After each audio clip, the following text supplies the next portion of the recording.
What's going on, everybody? Welcome to a brand new episode of the Man Cave Podcast that is brought to you by our fine sponsors, Hy-Vee in Eau Claire. And so I've wanted to do a segment called, like replay or something, kind of like what Bill Simmons does with, is it Rewatchables, I think, on his podcast. You watch a movie or something like that, then you come back and talk about it on a pod, but we do it just kind of specifically maybe with sports movies. Well, it's kind of like this, but my kid has been like just binge watching the Mighty Ducks movies back to back to back to back to back to back to back for whatever reason. And well, as you know, my buddy over here, Mr. Brandon Berg, big Mighty Ducks fan. And I was texting you about this, Brandon. I'm like, you know what? I got a few gripes about this Mighty Ducks. Now, I love Mighty Ducks D2. Like when I was a kid, I had that on VHS, and I watched that one all the time. So I was a D2 kid. And I'll admit, I never watched D3 until my kid watched D3. And there's some stuff in D3, and I know, like, for a lot of movie series, Brandon, the longer you get into it and the more you make, they tend to just get really bad. Unless you're Rocky 4, but then Rocky 5 comes, and then it's like, Jesus. So, but I'm like, okay, we need to talk about this Mighty Ducks series, because there's a few things that just, like, the more I thought about it, I'm like, it's kind of grinding my gears. This is our Ducks Deep Dive. Ducks Deep Dive. So, like, episode 1 of our replay segment. Yeah, we'll replay do segment. that.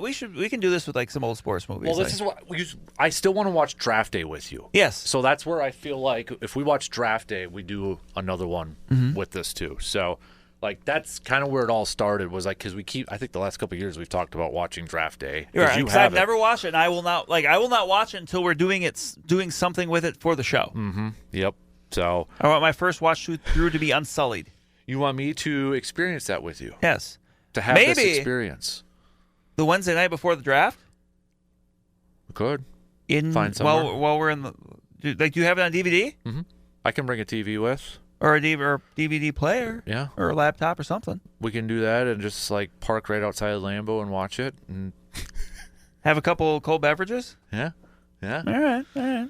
So, all right. So, there's 3 movies. Now, I have not watched this TV series. I don't know if you did. I haven't either. And I was trying to get my kid to watch it, but they pulled it, so you can't even watch it on streaming anymore. Well, and that's so, like, to me, that's an issue for another time where, like, one of the great things about streaming is so many things are available, but then when you're kind of pulling and taking things, like, I still think there's a value in the physical media, but that's a story for another day. Mm-hmm. Yep. So, let's, I guess, kind of begin, maybe just very generic recap of each movie before we get into some of our issues. What do you know, like? Yeah, no, that's not. Like, so D1, obviously, we know it's the beginning of the story. Bombay gets in trouble with the law, which I will say does the scene where he gets pulled over for driving under the influence does sprout a tremendous quote, which was when the cop asks him, breath, blood, or urine, and he says, "No thanks, I'm full." But yes, Bombay gets pulled over. He has to do community service. Community service involves coaching the District 5 hockey team, which is the young upstarts that we know that would become the Ducks, and they work together and they get better and end up beating the Hawks for the whole thing. Yeah, for the which I think it was called like the Minnesota State Championship. But yet it's. Wasn't that supposed to be like the first round of the playoffs? No, but but like it's for the championship. But like, how is it the championship if it's just like the league around the cities? Yeah, like they're not playing anybody from Duluth. But I thought, wasn't it in the standings like they barely just made it? So wouldn't they play at the top if they're the last team? Well, not everyone made it because the one team got the measles. Right, but then isn't it seeded? Maybe they got a bye. So it wasn't like 1, 8, 2, 7. It was like 1 and 2 maybe got a bye, and it was like 3, 6, 4, 5 kind of thing. Yeah. This is the stuff that bothers me. Or here's the thing: maybe they didn't think about it like we did. That's probably what it is because it's a movie. They're like, we can't have them play in the semifinals. That'd be dumb. Or in the opening round, right. Sort of thing. And then they go and lose in the semifinals to the Cardinals or something. Right. So, okay, you got that, and then Bombay at the end, because at first he, like, stops playing hockey because his dad died. Is it? Yeah. And then the opening credits is because he plays for the Hawks. Yeah, and missed it, and the coach is a dick. Yeah. So and that's the coach. Between that and Son-in-Law, what's the actor's name? Oh yeah. But he learned at least in Son-in-Law he learned. He did. I got the Wikipedia up because I don't want to leave people hanging with actor and actresses' names and stuff. But while you do that, so then obviously Bombay finds his passion and love for hockey again, and at the end he gets sent, or he goes and tries out for the minors. Right, he hops on a bus and goes to play minor league hockey. What did I get that wrong? Or no, you're right. Okay. You're just giving like a weird frown. No, because I'm trying to find what I had mentioned, but it just wasn't working out super well. Lane Smith is the guy's name. Okay. Jack Riley. Okay. But yeah, he was also the dad and son-in-law. And yep. Yeah, I mean, accomplished actor. He's got a lot of other things that he did. But if you don't know the name, just Google it. Then you could be like, oh yeah, I recognize that guy. And you might not be able to pinpoint him and everything, but yeah, you'll know him when you see him. So D2 then. It opens up. Bombay's playing minor league hockey. It seems like he's close to making the NHL, but then somebody hits him in the knee, and then he has a knee injury, and then he comes back to Minnesota, not sure what to do. The Hans and Jans or whatever, the two brothers, whatever, own the hockey shop. 1 and 3, it's the same guy. 2, it's a different one. Is it Jan? Yeah, I think his brother, yeah. Yeah. So, and then apparently Junior Goodwill Games are looking for a coach, so they bring Bombay.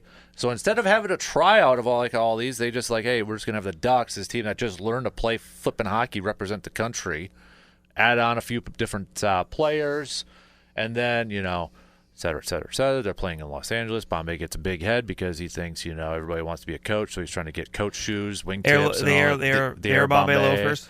Iceland kills him in the first one. He goes through some self-reflection, and then, I'm going to ruin the movie for everybody, but then, Ducks win it all. And let's put it this way. If you haven't seen the movie by now. Yeah. Ducks win in a shootout at the end, which there's something about that I'm going to bring up here again. So then, they win, gold, blah, blah, blah. D3 then, so they're in the Junior Goodwill Games winning golds. So D3 starts off where Bombay somehow gets all these scholarships for these kids at a private school. Eden Hall. Yeah. Where, the cover of the movie, Bombay, Emilio Estevez is on the cover of the movie. He's barely in this movie. But they get these full rides to these fancy private schools. It's like, but they're the JV team, and somehow the varsity team is so much better than them. But then at the end, they persevere. They persevere with Goldberg getting a goal at the former. Which goal. I will say, I did like that as far as an ending goes. Like that's I appreciate that. Yeah. So that's just a quick roundup of this all. You want me to start with my gripes? Yes, because you go first. So my biggest gripe throughout this whole thing, I'll start with one, is the character Charlie Conway, who is. How does my wife Veronica say? Is he Paisley from Dawson's Creek? He was in Dawson's Creek. Okay. Joshua Jackson, I believe. Yeah. Joshua This guy, this character or whatever. So, okay, he's like the team captain. I get that. I understand that. So in the first one, is he supposed to be the best player until Adam Banks comes over? I don't know. Because they call him Spazway. So I feel like I don't know if they necessarily even have a best player. I think he tries, but he's not very good. So then in the second one, he's the guy that, Bombay, I don't know if he was dating his mom in the first one or whatever. And then, in the second one, apparently she's remarried. But then the third one, she's single again. So I don't know what the hell is going on with Charlie Conway's mom. But who's a waitress at the restaurant you just went by. I sent the dining car place in St. Paul. I sent a picture. I was in St. Paul Wednesday. I sent a picture of Dan. They go, I didn't see Charlie Conway's mom there. So in the second one then, Gordon, goes to him, say, hey, round up everybody and all that. But then, towards the end, because Adam Banks gets hurt, but they recruit this Russ Tyler who has the knuckle puck, because if you're a kid and you played hockey in the driveway, if you didn't try knuckle puck, then you weren't a kid. I did. Or the flat out Fulton Reed slap shot where. Yep. But then in the final game, Adam Banks is healthy. Adam Banks, he's the best player on that team. Adam Banks is the best player. In the first movie, he ends up going to the Ducks because of a change, because of how the district lines were officiated. Yep. So they got roster's full. So Conway says he can have my spot. Steps out, and they make this big deal, taking one for the team. But I'm like, if he's supposed to be a good player, there's worse players on this team that should have sat down. But he's so small. And then all of a sudden, it's like he had a growth spurt in year 3, and then he's like this superstar player. Guys. Yeah. But then he's like this superstar player in D3 where he's like scoring all the goals for this team and like the offensive guy. And there's a line in D3. He's like, I'm a shooter, or offensive player, not defense. I'm like, so I don't know what the hell kind of player he is. And I don't appreciate his attitude in D3 with this, I think he's got a relationship problem with the idea of the Ducks, like what he tells his mom in D3, you're right, Mom, no matter however the school is, I still have the Ducks, just like I don't like his character. I don't like this guy pisses me off. He's a little bit all over the place. Yeah, what's his role in this? Is he a good hockey player or not? I don't know. Because if you're in a gold medal game, okay, great, he can have my spot. Russ Tyler can have my spot. If I'm the coach, I'd be like, and you're one of my better players? No. Connie, you sit. Or my choice would have been Averman. Averman, yeah, you sit. One of those guys. You sit. So that's what bugs me about this. Like, I say it about football movies. If there's a guy playing a quarterback and it looks like he can't throw, he better not be playing quarterback. I don't care if it's a movie. If I need to know if this guy is actually supposed to be a good hockey player or not, because it goes all over the board. I feel like he looks bigger in D1 than he does in D2. Taller. Maybe everyone else just caught up. He's taking the game-winning penalty shot in D1 or in Mighty Ducks 1, and then he's like a bench player in D2 or not even playing. That pisses me off, Brandon, and it bugs me. And his attitude in D3 really just. That's fair. No. I'll go through another one. So this one goes to D2. Now, okay. D2 is my favorite. Honestly, it is for me. I feel like I watched it more. Mm-hmm. And yes. It's more dramatic. Yeah. It's more there's pump up, sort of like thing. You could almost say, like, in some ways, it's almost more Hollywood. Yeah. And that's fine. But I would agree. The thing that has bugged me a long time about this one, even when I was a kid, Julie the Cat should have been the goalie. Yes. 100%. Even in those blowout games and she's not getting in there. Get her some run against Trinidad and Tobago. Get her in there, and then she comes in and says, hey, I left my team. When am I going to get my shot? You couldn't give her a shot when it was 9-0 or any of these games? Yeah, exactly. Because obviously he was going to go, Bombay was going to give her the shot against Iceland, but then she punched him in the groin. Yeah, she got ejected from the game because the Iceland guys were being jerked. Yeah. Okay, so that's I'm fair. like, she is, even like in the penalty, he goes up to her and says, Julie, you have the fast glove. If she's got the fast glove, she should have been the starter all along. Right. Like, why is she and not over Goldberg? And then in that first Iceland game, so what Julie did, and then when Portman got ejected, and did you hear what the official says? That's an intent to injure. How did that Iceland guy who breaks his stick over Adam Banks' wrist get a 2-minute penalty? I don't think they were called back to go do many more Junior Goodwill games. I can tell you that. Because I'm like, if that's not an intent to injure, how is that guy just sitting in the box for 2 minutes? But Portman gets ejected, and Julie gets ejected? That's BS, bro. It is. I mean, so that pisses me off, too. All right. So those were just a couple. Something that I started thinking about this once you brought this up. Something that the more I thought about it kind of irritated me. A character that kind of irritates me for different reasons, Gordon Bombay. Okay. Yeah. First of all, the treatment he had of Conway's mom. First of all, Charlie Conway's mom, how are you? How's it going? But, like, so obviously in the first movie, like, there's this awkwardness between the two. There is, because, I mean, she's protecting her son because obviously he's had other coaches before and she doesn't want to see him get hurt, which is very commendable. Mm-hmm. Eventually, I guess he builds up the trust, and I guess they're kind of a thing. And then at the start of the second one, they're not a thing.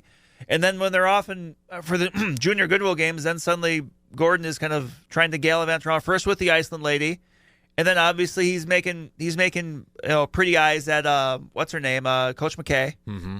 Yep. And then in the third movie, like, he's not playing hockey anymore. He's just not there. Like, mm-hmm. I don't like the way that Coach handled his situation with Charlie's mom. Charlie's mom deserved better. I will say that right here on the record for the world to hear. Charlie's mom deserved better. Mm-hmm. Yeah, I would agree with that. So you mentioned the second movie. Two things that kind of, I guess in hindsight, more so irritated me. You mentioned the shootout. You go to the very last one with Julie the Cat versus Gunnar Stahl. Number one, Gunnar. If I'm understanding my hockey rules correctly, technically, I don't know if Gunnar's shot should have counted, even if it went in, because in a hockey shootout, you have to keep your momentum going forward. He stops. Well, so does Fulton. So does Fulton. So yeah. technically, both of those shouldn't count, if I'm understanding this correctly. Oh, I did not know Because that. in hockey, in a shootout, you have to always have your momentum going forward. Like, you can't go forward, then come back and rope around. That's why everyone's always straight ahead. Or, like, they're going at an angle, but they're always moving forward. Mm-hmm. If you stop your momentum, I believe that should be the end of the try. I did not know that. The other thing, when he makes the shot, and you're wondering, did Julie Cat make the save? The light in the goal is not going off. I was going to say, yeah. So there shouldn't be any. So there should be no drama because the light's not going off. So obviously the puck didn't go in the net. Right. Yeah, I thought about that too. And obviously I get that's just for dramatic effect, but still. Because I don't know if you're like me. Like, if you're going to make a sports movie, you got to make it as close to the rules as possible. But I get it; it's Hollywood, and people are probably like, "You guys are idiots." No, this is stuff that bugs me.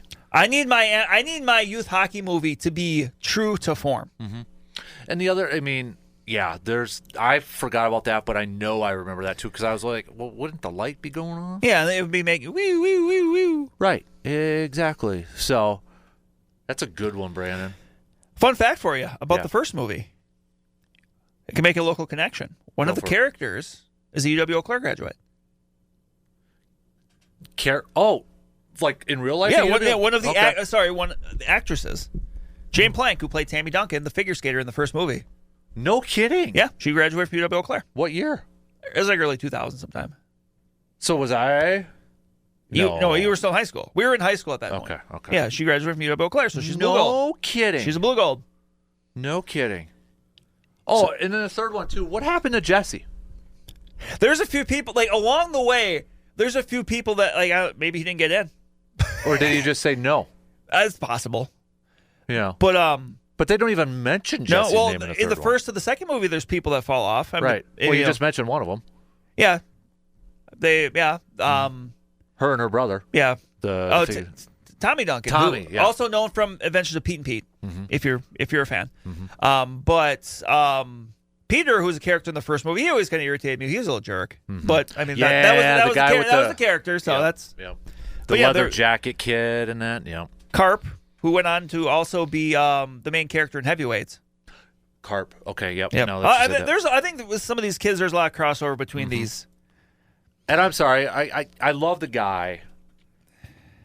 But there is no way he's playing for Team USA and all this if Benny the Jet Rodriguez can't learn to stop.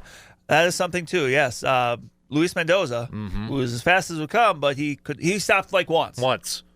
Once, and it was in a big moment. But then in D3, he still can't stop. Like eventually, like if you can't stop, like you're in the wrong. I mean, what's the point? I get the speed and all that, but I mean, for crying out loud. It's just I think they extended that a little too long. Yeah, eventually you have to overcome that. Yeah, I think it would be like in the third movie if suddenly Goldberg was scared of the puck again. Right. And there's a certain point where you can play that and keep that narrative, and I think they went too long with that one. And something I just learned, but I find this actually pretty funny. In the first movie, Adam Banks' dad, which I don't know if I didn't ever know what his first name was. But knowing his first name in the movie now is really funny to me because of something else. His name is Philip Banks. Fresh Prince. Yeah, exactly. He is not. He is not. He is not Philip Banks. But Banks. He's Mr. Banks. But I think by the way, just not again. I thought I had heard this a long time ago, but then Roku has a Ninja Turtle station where it's just the old school Ninja Turtle commercials. Ooh. The guy who voiced Shredder, Philip Banks. Yeah. I think I heard that a long time ago. That I knew. I thought then I was listening to it because we just had it on for background noise. I'm like, oh, that is Uncle Phil. That is Uncle Phil. So I was like, oh, that's cool. So, but yeah. But yes. Second movie, I thought that the Ducks were a little tough on Trinidad and Tobago. They were just there having fun. They score a goal and they're breaking out the drums and stuff. I thought that was sweet. Yeah. Also, how in the heck is one of the best teams at this Junior Goodwill Games not Canada? You don't hear them mentioned, right? No. No. Wouldn't you think? that Canada think would have so. been in play, like even in like the bronze medal game or something. Yeah. Like they play Canada once, they never play Canada. Can I, and I'm sure there's a reason for this, but I'll bring up a concern from Hudson. Okay. Why does Iceland's jersey say Island? Yeah. It's a good question. I mean, is there a pronunciation? Is there a translation thing here that maybe I'm not getting? That's what I'm assuming. That's what I'm assuming too. Okay, so I'm not sounding like an idiot when I bring that up. No. Because when they beat the Ducks the first time and they do their chant, they say Island or something like that. Island, yeah. Yeah, so maybe that's because Greenland is covered in ice, and Iceland is very nice. That was actually a big thing I learned from that for the rest of my life. Like, Me too. why don't we ever get a spinoff with Mr. Tibbles? Mr. Tibble. Oh my God.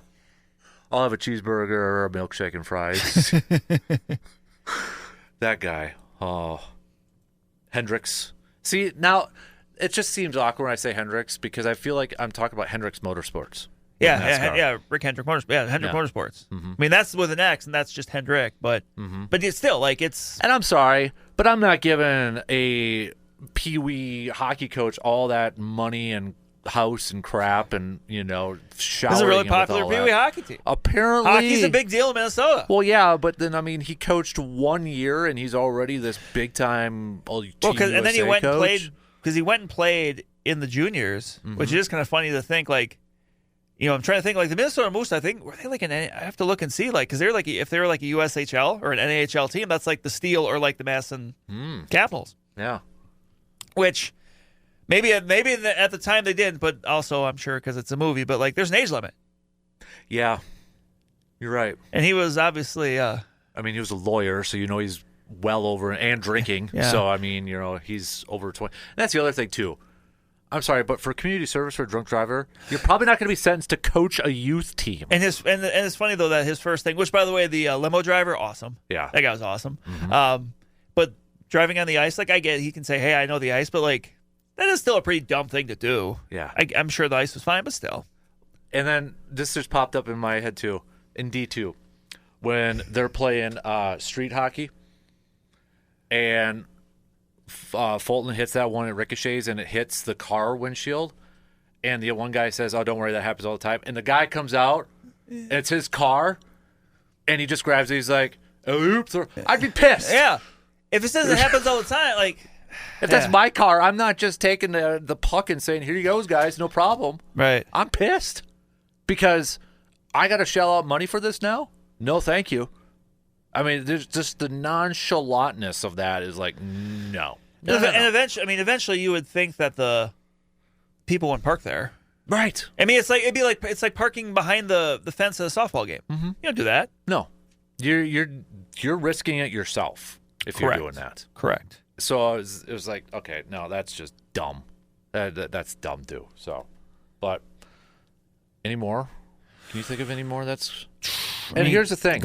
I love the movie D2. Yeah. There's just issues. No, we're just having fun with this. Yeah. Yeah, we're having fun with this. Like I do love D2. Yeah, make no mistake about it. We love these movies. Mm-hmm. But I'm trying to think because it's been a bit since I've seen the third one. So I'm just trying to remember. As you mentioned, once you get to the third movies, you're always kind of it's tough to keep the steam going. Well, it's just and I get it, it's probably an age thing, but it's weird to go from you won gold at the Junior Goodwill Games to where you are now a JV team. It's funny school. that like the big defining win was becoming varsity players. Yeah. Like you maybe you could have done it in a way where like maybe you went because like obviously the state hockey tournament in Minnesota is a big deal. Maybe that's just another team. Mm-hmm. That's obviously Eden Hall. I feel like is probably based on Cretin Durham Hall, which is a big time private school. I think Joe Mauer went there. Like it's a big time private school in Minnesota. Yep. Like so maybe that like I get it, but that's maybe a little underwhelming because then because those of you that don't know, the state hockey tournament in Minnesota is a big darn deal. Mm-hmm. It's at I think it's at the X. Yeah. They sell it out. Yep. Like sessions are sold out for all of these games. Like you've got 15, 16, 17, 18,000 people at all of these games. Like that could have been a fun. And obviously we're saying this with 30 years of hindsight, but like that could have been a fun way to kind of tell that story. Hey, these kids, they won a championship as youngsters. They did all this, and now they're trying to win a state championship. Which I get. You can say, hey, that's not as big of a deal as winning a junior Goodwill games, but still, it's bigger than, hey, we're the varsity team now, and we got them to change the name of the mascot to the Ducks. Right. Yeah. It just the storyline was kind of puzzling. Yeah, a little bit. And I'm sorry, but okay, Tyler's moving from California over there to go to do school. a private school. Yeah. Ken Wu, Yeah. Luis, they're all moving to Minnesota now. I don't know. But you couldn't get that. Jesse in. Yeah. And again, it's possible just that they maybe they want to be in the movie, but I thought Jesse was a pretty important person. Like, he was never like the main guy, but he was an important person to the story. Well, I mean, in D1, His dad, him and his dad and his brother, they were a big part of it. Yeah, his dad worked overtime. He gave up his overtime pay to see his kids taking falls. Yeah. And then when Gordon was going to quit in the first one, Jesse's dad was going to be the replacement. Yeah. So I don't know. But but no, it's. I do appreciate the Mall of America. The scenes, yes. Yes. Goldberg was working in the movie theater there. No, that was Averman. Or Averman, sorry, my bad. Because Goldberg was at the family restaurant. And remember, how different would this be? Because remember, in the first movie, Goldberg was only supposed to be there until his parents or family moved back to Philly. Yeah. How different would it have been? Maybe Julie actually would have been the starting goalie. But that was the first one. He says that. But then, how would they have finished the first one if he moved back to Philly? That's true. Yeah. I don't know about moving Goldberg to defense in that D3 one too. I got a good kick out of it because to me it makes sense though, because it does. If Julie is the superior goalie, I get he can still play goalie, but for whatever reason, if you want to really up your defense, you essentially got another defenseman. And he's a defensive minded coach because that's all he's preaching is defense. Right. Defense. Two-way hockey. And that's okay. To wrap it up here, so when they're playing shorthanded in that final one, because it's just they got 2 penalties. So it's Banks, Goldberg, and Conway. Yeah. And all of a sudden they get a breakaway. And before that, though, when the coach tells Conway, you get your shot, take it. I'm sorry, but I'm looking at Banks as the guy that I want. And that's it, yeah. Banks is your one guy. Mm-hmm. And I get it, just, the bounce of the puck or whatever. Yeah. But it's I'm not probably offensive game planning around Charlie. I'm probably offensive game planning. We're getting Banks involved. Exactly. The other thing I'll bring up quick is the flying V. I'm pretty sure there's times when they've showed the flying V being used in the movie where they would be called for offsides, because you need the first person into the offensive zone needs to have the puck. Mm-hmm. And I'm pretty sure you might have seen times where that wasn't the case, but otherwise, sometimes the flying V stays together. Sometimes they get in the offensive zone and then the flying V splits up. Mm-hmm. What is it? I'm glad you mentioned that because there is something in D2 that annoys me. At the end, when Bombay says, "Come on, Ducks, we're going home," and the plane, and then it transforms into geese. Yeah, not ducks. It's not ducks, it's geese. They're not the mighty geese. That would have been the Canada team. It would have been the Ducks versus the geese. And they got the quacking sounds of a duck in the back, but they're geese. Oh my God. Also, is there any rule in the Junior Goodwill Games rule book about changing jerseys halfway through a game? Not even. It was 2/3 through a game. Well, the announcer said there's no rule. Yeah. But it's like Air Bud. There's no rule that says dog can't play basketball. Yeah, if the NFL fines you for different colored socks and stuff, I got to imagine there's going to be something about that. But that's quick moves from Jan to get all that set up and such. And I mean, not even just jersey, but new jackets. And Bombay had a new Letterman jacket on and everything too. So, all right, I think we're good now, right? I think so. We got to figure out our next movie. Yeah. What's the next movie you want to see us break down? Mm-hmm. Yep. That's A+ breakdown. A+ breakdown. So, all right, that's going to do it for us on this episode of the podcast. Until next time, give us a movie suggestion or suggestions. Yes. Obviously, it can be serious. Yep.